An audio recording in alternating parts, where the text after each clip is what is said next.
வணக்கம். நான் டாக்டர் ராமநாதன் அர்ச்சனா. 2026 ஆண்டு ஜூன் மாதம் 26ஆம் தேதி நினைக்கிறேன், 26 வெள்ளிக்கிழமை. இன்றைக்கு உங்களோட முக்கியமான ஒரு விடயம் கதைக்கணும். எது தொடர்பாண்டு பாத்தீங்கன்னு சொன்னால், எங்கட கொழும்புல அதிர்கின்ற ஊழல் கைதுகள் தொடர்பாக ஒரு ஆடியோ ரெக்கார்டிங் ஒன்று வந்திருக்கு. நீங்கள் பார்த்திருப்பீங்களோ தெரியாது. சஜித் பிரேமதாசவினுடைய கொரோனா பகுதியில இருக்கிற இணைப்பாளர். இது தொடர்பாக உங்களுக்கு தெரியாத விடயங்களை தான் கதைக்க போறோம். நீங்க தெரிஞ்ச விடயங்களை இதுல கதைக்கிறதுல பிரயோசனம் இல்ல. சோ சஜித் பிரேமதாஸ் அவர்களுடைய கொரோனா இணைப்பாளர், மற்றது விஜயதாச ராஜபக்சவினுடைய மகன் எப்படி விதி விளையாடுது என்று பாருங்கவா.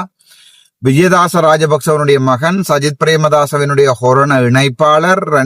மூன்றாவது இன்னொரு நபர், ஏதோ ஒரு இதொன்று நபர். இந்த 3 பேரும் நேற்றைய தினம் கைது செய்யப்பட்டு ஜனாதிபதி அன்றகுமார் சாநாயக்கா அவர்கள் வேற நேற்றைய தினம் பாராளுமன்றத்துக்கு இது தொடர்பாக உரையாடி விட்டு போயிருக்கிறார். பெரிய ஒரு ஸ்கேம் ஒன்று பிடிபட்டிருக்கிறது தொடர்பாக உரையாடி விட்டு போயிருக்கார். சரி, அது ஒரு டாபிக். 2வது, கஜேந்திரகுமார் பொன்னம்பலம் சொல்லுகிறார், அரசாங்கம் தான் குடு கடத்துகிறது என்று. ராணுவம் குடுகடத்துகின்ற நேரடியான குற்றச்சாட்டுகளை முன்வைக்கிறார் பாராளுமன்றத்தில். வெளியில இவரால் வைக்கலாது, வெளியில சொன்னா பிடிச்சு போடுவாங்க. சோ இது என்னத்துக்குரிய காரணம்? உண்மையாவே நேவி தான் பிளான் பண்ணி இந்தியாவில இருந்து கொண்டு கடத்துதா, என்ன நடக்கிறது என்ற சம்பந்தமாகவும் நாங்கள் கொஞ்சம் சற்று ஆழமாக கதைப்போம். இன்றைக்கு முதலாக கதைக்க வேண்டியது இந்த கொழும்புல உங்களுக்கு தெரியாத விடயம் தான் கதைக்க போறோம். உங்களுக்கு தெரியும், விஜயதாச ராஜபக்ச யாருண்டு முன்னாள் நீதி அமைச்சர். அவருடைய மகன் பிரைபரி கொமிஷனால நேற்றைய தினம் அவர் மற்றது சஜித் பிரேமதாசவினுடைய கட்சியினுடைய இணைப்பாளர். 2 பேரும் தான் முக்கியமான இவர்களுக்கு இடையான இந்த கன்வர்சேஷன் தான் முக்கியமான கன்வர்சேஷனாக பார்க்கப்படுகிறது.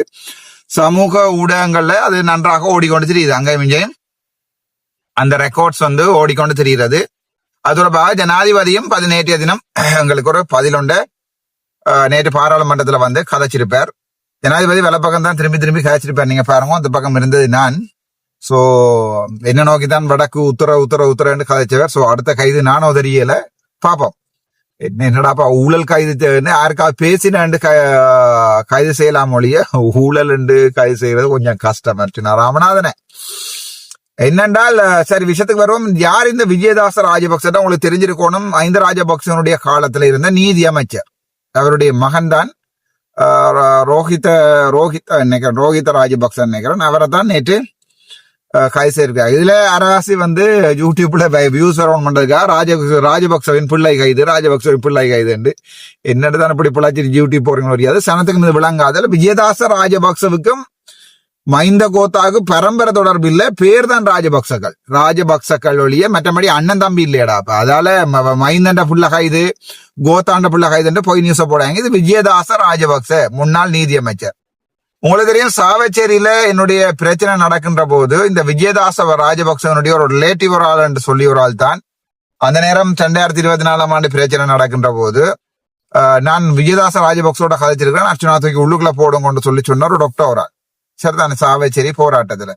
சோ அங்க அடிச்ச கடவுள் இப்ப எங்க அடிச்சிருக்கிறாருன்னு பாருங்க. அதைத்தான் சொல்றது. இந்த இயற்கை சரியா கவலைப்பட்டு நான் அந்த நேரத்துல நான் இப்படி பழி வாங்கப்படுகிறேனே என்றதுக்காக தான் இந்த அரசியலுக்கு வந்தேன். நானே ஒரு டாக்டரா இருந்தோன்னு திருப்பி காய்ச்சதுக்கு இப்படி பழி வாங்கப்படுறேன்னு சொன்னால் சாதாரண மக்கள் எவ்வளவு பாவம். இதுக்காக தான் இந்த அரசியலுக்கு வந்தேன். ஆனால் பாருங்க, அந்த இயற்கைன்றத நின்று நாங்கள் போராடுவோமாக இருந்தால் இந்த இயற்கை எங்களுக்கு கை கொடுக்கும் கட்டாயம். பாருங்க, இப்ப எங்க அடிச்சிருக்குது, அங்க தூக்கி அடிச்சிருக்குது எங்கேன்னு சொன்னால் விஜயதாச ராஜபக்சனுடைய பிள்ளை அவுட் கொண்டே போட்டாங்க பிரைபரியில. இதோட கணக்க பிரைபரி கரப்ஷன்கள் எல்லாம் வரும் என்று வெளியால வர்றது. என்ன நடந்திருக்கண்டால், ஹரக்கட்டான்னு ஒருத்தர் இருக்கிறார். உங்களுக்கு தெரியுமா தெரியாது? முதல்ல எங்களுடைய மஜிஸ்ட்ரேட் நீதிமன்றத்துல கையில விலங்கோட வெளியால வரைக்கும் நான் அவங்கள பார்த்துக் கொள்வேன் போடுவேன் என்று கத்தி போட்டுப்பாரு. அவருக்கு மிகப்பெரிய பாதுகாப்போட வெளிக்கடை சிறைச்சாலையில இவர் மிகப்பெரிய பாதுகாப்போட வச்சிருக்கிறார். இந்த ஹரக்கட்டாவினுடைய மனைவி இருக்கிறது எங்கேன்னு பாத்தீங்கன்னு சொன்னா சவுதி அரேபியாவில் நினைக்கிறேன். சோ இந்த விஜயதாச ராஜபக்சனுடைய மகன், மற்றது சஜித் பிரேமதாசவினுடைய கட்சியினுடைய இந்த இணைப்பாளர், எங்கத்த இணைப்பாளர், அவர் என்னோட நேர கதைச்சவர். சரிதானே, அதாவது எதிர்கட்சி அலுவலகங்கள்ல வந்து என்னோட நேரம் எல்லாம் கதைச்ச ஆகள் பயமாட யாருக்கு தெரியும் எந்த புத்துக்கு எந்த பாம்பு இருக்குமெண்டு. இவர் 2 பேரும் வந்து மில்லியன் ட்ரில்லியன் கணக்கான வருமானம் தார தொழில் தான் இந்த பொலிட்டிக்ஸ். சும்மா ₹1 இல்லை. எங்களை மாதிரி கஷ்டப்பட்டு கத்தி வீடியோ போட்டு உழைக்கிறவனே இல்லை. இவங்க எல்லாம் வாங்க எப்படி அந்த விடயத்தை நான் உங்களுக்கு சொல்றேன்னு கேளுங்க. சோ இவர்கள் வந்து இந்த ஹரக்கட்டாவை பத்திரமான ஜெயிலுக்குள்ள கொண்டு போயிருந்து அங்க இருந்து விடுவிச்சு இங்க இருக்கிற இங்க இருக்கிற போலீஸ் அதிகாரிகளுக்கு, சிஐடி அதிகாரிகளுக்கு, ஜனாதிபதிக்கு அங்க இங்க எல்லாம் காசு கொடுக்கறதுக்காக 10,000 lakhs அப்படியா? 1,000 lakhs இல்லையே, 10 கோடி 50 500 என்ன இதுதான். அதாவது வந்து 500 மில்லியன் அதாவது 50 கோடி. 50 கோடி என்ன 100 அளவிற்குன்னா 5,000 லட்சம் டீல் கதைச்சிருக்கிறார்கள். 5,000 லட்சம் சரிதான். சோ 50 மில்லியன் சரியா, 50 மில்லியன் டீல் கதைச்சிருக்கிறார்கள். இவர்களுக்குள்ள தங்களுக்குள்ள காசை பகிர்ந்து கொள்றதுக்காக அதுல கதைக்கப்பட்டு 200 மில்லியனுக்கு ஒப்பந்தம் செய்யப்பட்டிருக்கிறது. அதாவது 2,000 லட்சத்துக்கு ஒப்பந்தம் செய்யப்பட்டு 1,200 லட்சத்தை 1,000 லட்சமும் பிறகு 200 லட்சமுமாக 1,000 லட்சம் வந்து சவுதி அரேபியாவே இங்க ஒரு நாட்டுல, 200 லட்சம் வந்து இங்க இலங்கையில தான் அந்த உரையாடல், சிங்கள உரையாடல் நான் இதுல போடுவேன். என்ன உங்களுக்கு அது கர நேரம் செல்லும் சரிதானே, டிரான்ஸ்லேட் பண்ணி கொண்டு அவை போடையில 1,000 லட்சத்தை வேண்டி கொண்டு இவ 2 பேரும் இங்க வந்திருக்கணும். வந்து இங்க ஆக்களுக்குள்ள பிரிக்கிறேன்னு சொல்லி தங்களுக்குள்ள பிரிச்சிருக்கணும். கரக்கட்டா விடவும் இல்லை, கூறக்கோட்டாவை விடவும் இல்லை.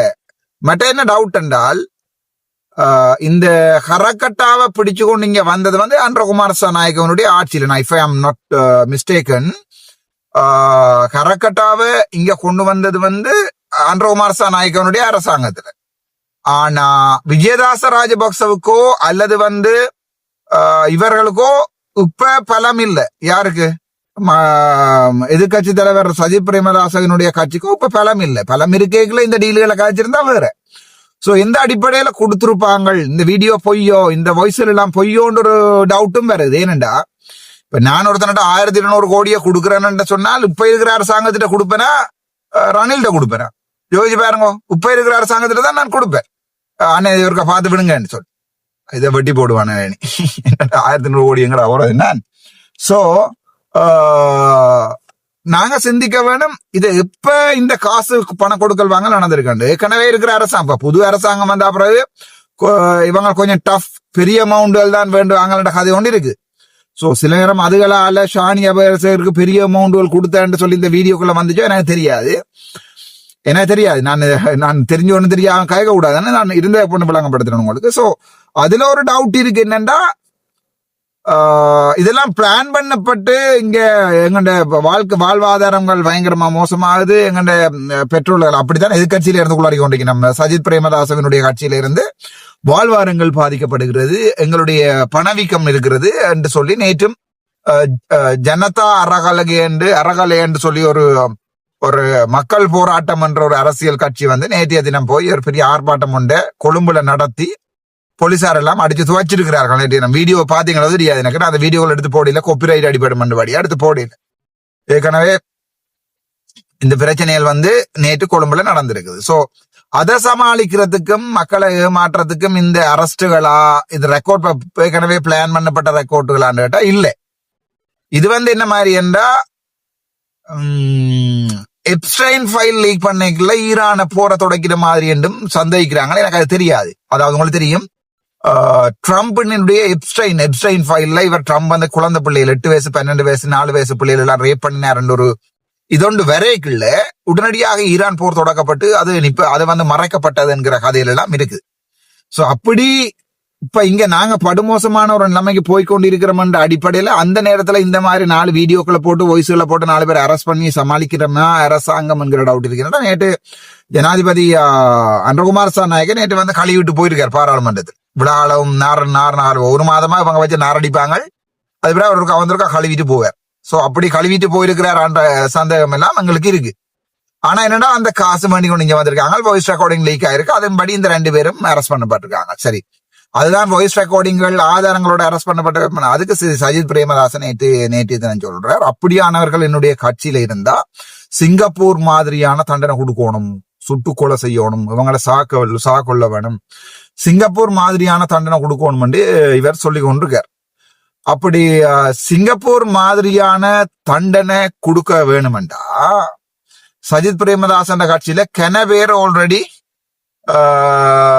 கெனவேர் என்ன செஞ்சது, இந்த மாதிரியாக மாட்டுப்பட்டிருக்கணும். அதே அன்ரோகுமார நாயகனுடைய கட்சியிலையும் பல பேர் இந்த மாதிரியான ரக்கடத்தலவர்களோட மாட்டப்படிக்கணும். அது உண்மையாவே கட்சியில தலைமைக்கு அதுக்கு பொறுப்பெடுக்கல. ஏனென்றா இப்ப உதாரணத்தை சொல்றேன், எனக்கு கீழே இருக்கிற உறுப்பினர்கள் என்ன கூத்தடிக்கிறாங்கன்னு நான் பின்னால கேமரா வச்சு கொண்டு திரியிறே இல்லை. ஆனால் அப்படி ஒரு சந்தர்ப்பத்துல உடனடியாவே கட்சியிலிருந்து நீக்கப்பட்டு கட்சி உறுப்புரிமை இல்லாமப்பட்டு கட்சிக்கு இப்படியான ஒரு கெட்ட பெயரை ஏற்படுத்தியதற்காக மான நஷ்ட வழக்கு போடப்பட வேணும்.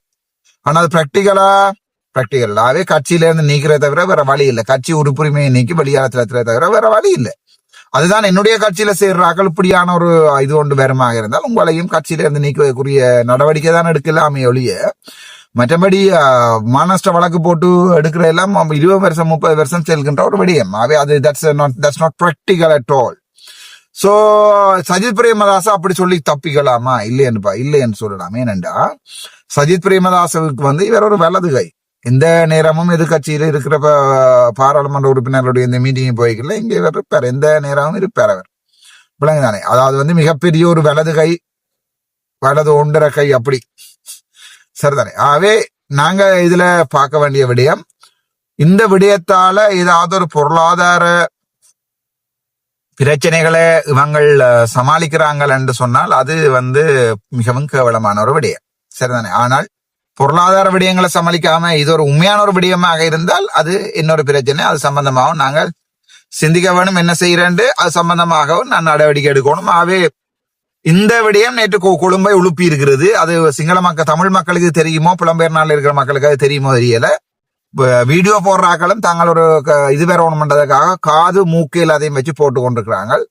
ஆகவே இதுதான் உண்மை. இதுல இனி ஒரு கொஞ்சம் பேர் பிடிவடிவினம் அங்க இங்க போலீஸ்ல இருக்கிறார்கள், முக்கியமானாக்கள், காசு வேண்டினாக்கள், காசு கொடுத்தார்கள், கொஞ்சம் பேர் பிடிவடிவினமே ஒழிய மற்றபடி இதால ஒரு குத்திமுறிதல் நடக்க போறது இல்லை. கரக்கட்டாவை விடுவிக்கிறேன். ஆகவே இது ஒரு என்ன பொறுத்த வரைக்கும் இவற்றையும் செய்து கொண்டு வர அரசாங்கம். அதே நேரத்துல இன்னொரு விடயத்தை பார்க்கணும், அன்றன்றாட வாழ்வாதாரத்தை, மக்களுடைய வாழ்வாதாரத்தை பற்றி ஒரு வலுவான ஒரு இதொண்ட செய்யக்கூடிய வழிவகைகளையும் எங்களுடைய அரசாங்கம் பார்க்கணும்ன்றது என்னுடைய ஒரு சின்ன அபிப்பிராயம். அதே நேரத்தில் இன்னொரு விஷயத்தை பார்ப்போம். நேற்றைய தினம் கஜேந்திரகுமார் அது நேரடியாக தற்போது இருக்கிற அரசாங்கத்தை விமர்சிச்சிருக்கிறார். எப்படி என்றால், வடக்கு மாகாணத்துல கிழக்கு மாகாணத்துல இருந்து போதை கடத்தல் செய்கிறது இந்த இராணுவம் தான் என்கின்ற நேரடியான பதிவுகளை இந்த கஜேந்திரகுமார் பண்ணி இருக்கிறார்.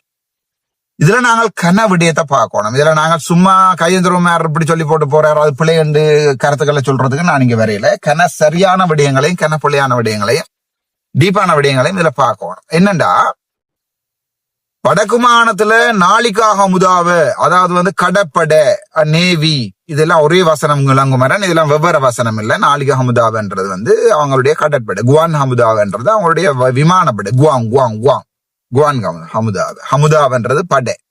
சோ இந்த நாளிகா ஹமுதாவ, குவான் ஹமுதாவ, அது பிறகு தரப்படைக்கு தெரியாது, பிமா ஹுதாவ ஆண்டு தெரியும். சரிதானே? இந்த இவர்கள் எல்லாருமே இந்த பல நீதிமன்றங்கள், நான் ஜெயில இருக்கைகளையும் பார்த்திருக்கிறேன், பல இந்த பெரிய பெரிய கொமாண்டர் மேரவை இவ எல்லாரையும் போலீசார் பிடித்து வழக்கு பதிவு செய்திருக்கிறார்கள். இந்த கஞ்சா இந்த இதுகள் தொடர்பாக என்ன சொல்றது, இந்த புதையல் தோன்ற வேலை உண்டு, கஞ்சாதுகள் கடத்துற வேலை, இந்த 2 வேலை தொடர்பாகவும் பல இடங்கள்ல பல தடவைகள்ல நான் பார்த்திருக்கேன். நான் ஜெயில இருக்கைகளையும் வவுனியா ஜெயில இருக்கைகளையும் பல பெரிய பெரிய ஆர்மி கொமாண்டர் மாதிரி எல்லாத்தையும் பிடிச்சு கொண்டு போட்டிருக்காங்க. அதுக்குள்ள வழக்கு நடந்து கொண்டிருந்தது. அது மாதிரி ஜாழ்ப்பாண ஜெயில இருக்கைகளையும் நான் கண்டிருக்கிறேன். எத்தனையோ பெர்மனண்டாக அச்சு குத்தப்பட்ட ஆர்மிக்காரர் எல்லாம் இருக்கிறான், ஆர்மி நேவிக்காரர் எல்லாம் இருக்கிறார்கள்.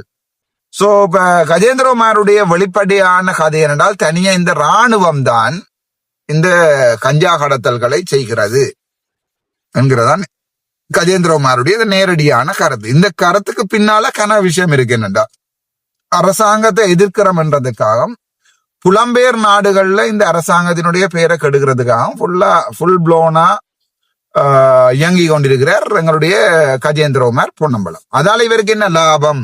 கஜேந்திரகுமார் பொன்னம்பலம் இப்படி கதைக்கிறதால என்ன லாபம் என்று பாத்தீங்கன்னு சொன்னால், இவர் நினைச்சு கொண்டிருக்கார் இப்படி கதைக்கிறதால தமிழீழ விடுதலை புலிகளை ஆதரிக்கிறவர்கள் ராணுவத்தை கஞ்சா கடத்துறவங்க பேசி போட்டார். இவருக்கு ஒரு சின்ன ஒரு கிஃப்ட், சந்தோஷங்கள் வழங்கப்படும்.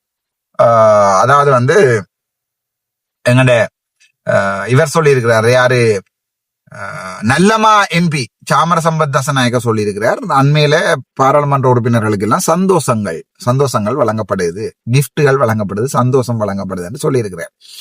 சோ அந்த அடிப்படையில நீங்க பாத்தீங்கன்னு சொன்னால், எங்களுடைய கஜேந்திரகுமார் பொன்னம்பலம் அவர்கள் இந்த சந்தோஷங்கள் வந்து வேண்டுவதற்காக இந்த கருத்தை தெரிவிச்சாரா, அல்லது வந்து இந்த ஆமிக்கார் உண்மையாவே கடத்துறானான்றது ஒரு கேள்விக்குறியான ஒரு விடயம். நான் பல தடவை பார்த்திருக்கிறேன், ஆமிக்காரரை பிடிச்சு உள்ளுக்குள்ள போட்டிருக்கிறாங்க. சோ அந்த அடிப்படையில அந்த கூட்டு சாதுவாக ஒரு 30% சரியாக இருந்தாலும் தனிய இவங்கள் தான் முழுக்க கடத்துறாங்க என்று சொல்லி எங்களுடைய தமிழ் மக்கள் யாருமே கடத்துறையில் என்று சொல்றதையும் நான் ஏற்றுக்கொள்றேன்.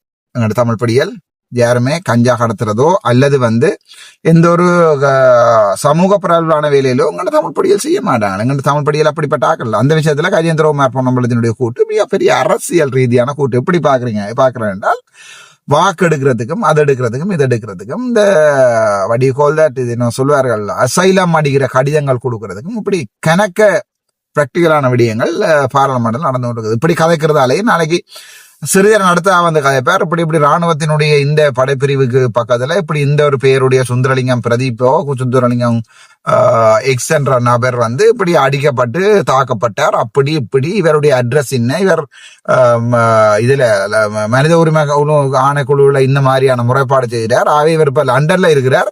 இவருக்கு இலங்கைக்கு வந்தா கொலை நடக்கும். 50 லட்சம் ரூபாய் நேர மகனுடைய அக்கௌண்ட்டுக்கு பாஸ் கையில ஒன்றை கொடுப்பாங்க, தாளா. சரிதான். இந்த சிலர் அரசியல் தான் எல்லாருமே செய்து கொண்டிருக்க. நம்ம இதுல கனவேருக்கு வெளிநாட்டு போற ஆசை இருக்கு. மேன் எனக்கு கொஞ்சம் பேர் குளறினோம்டா, இவைக்கு வெளிநாட்டு போற ஆசை இருக்கும். இவ வெளிநாட்டுல இருந்து இப்ப ஸ்ரீதரனுடைய இந்த கடிதங்களை எம்பசி இப்ப டோட்டலாவே ரிஜெக்ட் பண்ண தொடங்கிட்டு, அது உங்களுக்கு தெரியுமோ தெரியாது தம்பி மேர். இந்த ஸ்ரீதரனுடைய கடிதம் இப்ப அர்ச்சுனா கடிதம் தந்தா தாண்டா இப்ப ஓடும். சரிதானே. ஸ்ரீதரனுடைய இந்த கடிதங்கள் இப்ப ரிஜெக்ட் பண்ணப்பட தொடங்கிட்டு, கஜேந்திரகுமாருடைய கடிதங்கள் ஏற்கனவே ரிஜெக்ட் பண்ணப்பட்டு சொல்லி நீதிமன்றங்களால, முக்கியமாக UK, கனடா, மற்றது ஆஸ்திரேலியா வாழ்க்கையில் எடுக்க மாட்டாங்க இந்த கடிதங்களை. மற்றது யூரோப்ல இருக்கிற முக்கியமான சுவிட்சர்லாந்து, நோர்வே, டென்மார்க், பிரான்ஸ், இந்த நாடுகள் தமிழ் அரசியல்வாதிகள் என்று அவங்க லேபிள் பண்ணி வச்சிருக்காங்க. கஜேந்திரகுமார் பொன்னம்பலம், கட்டகழுத்தன் ஒரு காலத்துல கடிதம் கொடுத்து உழைச்சவர். கட்டகழுத்தன், கஜேந்திரகுமார் பொன்னம்பலம், ஸ்ரீதரன், மற்றது சிவாஜிலிங்கம், முந்தி சிவாஜிலிங்கம். சரிதானே. இவர்களுடைய கடிதங்கள் எல்லாமே சரிதானே இப்போது கேன்சல் ஆகப்பட்டிருக்கு. அதாவது வந்து ரிஜெக்ட் பண்ண தொடங்கிட்டாங்க. அவங்க இப்ப இவருடைய கடிதங்களை அக்செப்ட் பண்றதுல லேட்டஸ்டா அர்ச்சுனா ராமநாதன் கடிதம் மட்டும்தான் இப்ப வேலை செய்யும். ராசா இன்னொரு 1 கோடி 10 கோடி வரும், 500 கோடி வரும் கடிதம். இதுதான் ரியாலிட்டி. சோ அதற்காக தான் இந்த விடயங்கள் கதைக்கப்பட்டதா என்னன்றது வந்து பெரிய ஒரு டவுட்டா தான் இருக்கு எல்லாருக்கும். சரி, நாங்கள் அது காலம் போக பார்ப்போம். ஆனால் இந்த அசைலம் அடிச்சு விற்கிற இந்த தொழிலை செய்யற அரசியல்வாதிகளை நீங்கள் தொடர்ந்து வளர்க்கணும் நினைச்சீங்கன்னா, எங்களுடைய இனம் இங்க இருக்கிற கஷ்டப்பட்ட சனம் வாழ வேணும் என்று நீங்க சிந்திக்கலையேண்டா, தாராளமாக அவர்களையே நீங்கள் உங்களுடைய அரசியல்வாதிகளாக அடுத்தடுத்த வருஷத்திலேயே தேர்வு செய்யலாம். அவர் உங்களுக்கு கடிதம் தந்தோண்டே இருப்பார்கள். அவங்க சாகும் வரைக்கும் இந்த நாட்டுல வாழவே இல்லான்னு சொல்லி கொண்டே இருப்பாங்க. சரிதானே. நீங்கள் அதை கேட்டுக்கொண்டு அப்படியே அசைல கடிதங்களை வேண்டி கொடுத்துக்கொண்டு எங்களுடைய தமிழீழம் கனவுகள் வந்து தமிழீழம் இனிமே நீங்க நினைச்சு பாக்குறீங்களா? ஸ்ரீதரன் உங்களுக்கு ஸ்ரீதரன் பிள்ளை எல்லாம் லண்டன்லடாப்பா, உங்களுக்கு தமிழம் வேண்டி தர மாட்டேன். கஜேந்திரமாற்ற பிள்ளை எல்லாம் ஊர் வழிய வெளிநாடுகள். இங்க உங்களுக்கு தமிழ்ல வேண்டி தர மாட்டாங்க. ஆனா தமிழ்ல உங்களுக்கு வேண்டும். இதுதாண்டா எங்களுடைய நிலைமை. இந்த நிலைமையை சொன்னா நீங்கள் ஏற்றுக்கொள்றீங்க. யதார்த்தவாதி வெகுஜன விரோதி என்று சொல்லுவார்கள். யதார்த்தத்தை கதைக்கின்ற போது பொதுமக்கள்ல பல பேர் வந்து எதிர்க்க பார்ப்பினோம். எனக்கு என்ன கவலை இருந்தால் அது இதெல்லாம் குத்துவே இந்த அக்கரப்பத்துல இருந்தும் மல்வானில இருந்தும் மஸ்கலியாவில இருந்தும் கட்டன்ல இருந்தும் தகவல் குஞ்சுகள் கத்துறன்றது எனக்கு விளங்கிலேயே இதுகள் கத்தி போட்டிருக்கீங்க. அர்ச்சுனா ராமநாதனை நீங்கள் இப்படித்தான் அசைக்கணும் மாட்டான். செத்தா பிறகும் அரசியல் செய்வேன். நன்றி, வணக்கம். டாக்டர் அர்ச்சுனா.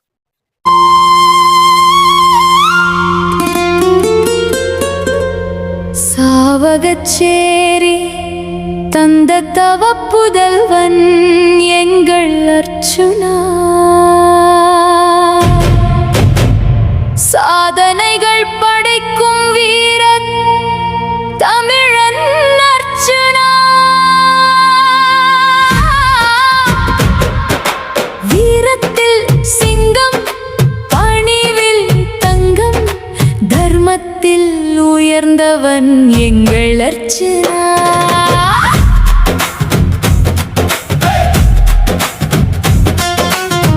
மண்ணின் மனம் சுமந்து வந்தான், மக்களின் நெஞ்சில் இடம் பிடித்தான். உண்மையின் பாதை விட்டு விலகா உயர்ந்த நெறியில் தினம் நடந்தான். சோதனை வந்தால் சோர்ந்து போகா, சூறாவளி வந்தாலும் தலை குனியாதா.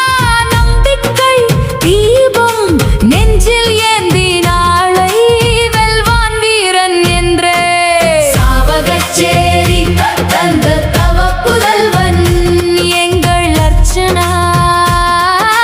சாதனைகள் படைக்கும் வீரத் தமிழன் அர்ச்சனா. வீரத்தில் சிங்கம், பணிவில் தங்கம், தர்மத்தில் உயர்ந்தவன் எங்கள் அர்ச்சனா.